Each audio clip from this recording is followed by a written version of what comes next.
ಏನೂ ಇರುತ್ತೆ, ಏನಾದ್ರೂ ನಮಗೆ ಕೊಡೋಣಂತ ಏನಾದ್ರೂ ಇದ್ರೆ ಅದು ತಾಯಿನೇ. ಅದಕ್ಕೆ ತಾಯಿ ಮುಂದೆ ಬಹುಶಃ ಈ ಜಗತ್ತಿನಲ್ಲಿ ಯಾವ ಸಿಗಲ್ಲ. ಅದಕ್ಕೆ ಎಷ್ಟೋ ಜನಪದ ಹಾಡುಗಳು ಕೂಡ ತಾಯಿಯನ್ನು ಕುರಿತಾಗಿ ಬರುತ್ತೆ. ಹೇಳ್ತಾರೆ ಅಮ್ಮ ಅಂದ್ರೆ ಏನೋ ಅಂಶ ಅಂತೆ.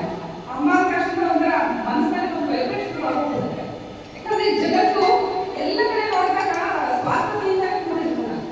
ನಮ್ಮನ್ನು ಮಾತಾಡಿಸ್ಕೊಂಡು ಏನಾದ್ರೂ ಕೆಲಸ ಇದ್ರೆ ಮಾತಾಡಿಸ್ತಾರೆ. ಆದ್ರೆ ತಾಯಿ ಇದಾರಲ್ಲ ತನ್ನ ಗರ್ಭದಿಂದಲೇ ನಮ್ಮನ್ನ ಬರೋ ಕೆಲಸ ಮಾಡ್ತಾರೆ.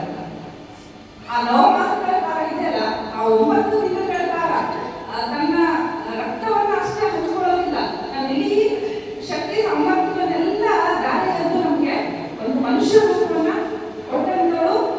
ಏನಾದರೂ ನಮಗೆ ಕಣ್ಣಿಗೆ ಕಾಣುವಂಥದ್ದು ಏನಾದರೂ ಈ ದೇವರ ಕೈಯಿದ್ರೆ ಅದು ಪ್ರತ್ಯಕ್ಷವಾಗಿ ಕಾಣೋದು ತಾಯಿಯನ್ನ. ಅದಕ್ಕೆ ಹೇಳ್ತಾರೆ ತಾಯಿ ದೈವದ ಮುಂದೆ ಬಹುಶಃ ಯಾವ ದೈವವೂ ಶೂನ್ಯನೇ.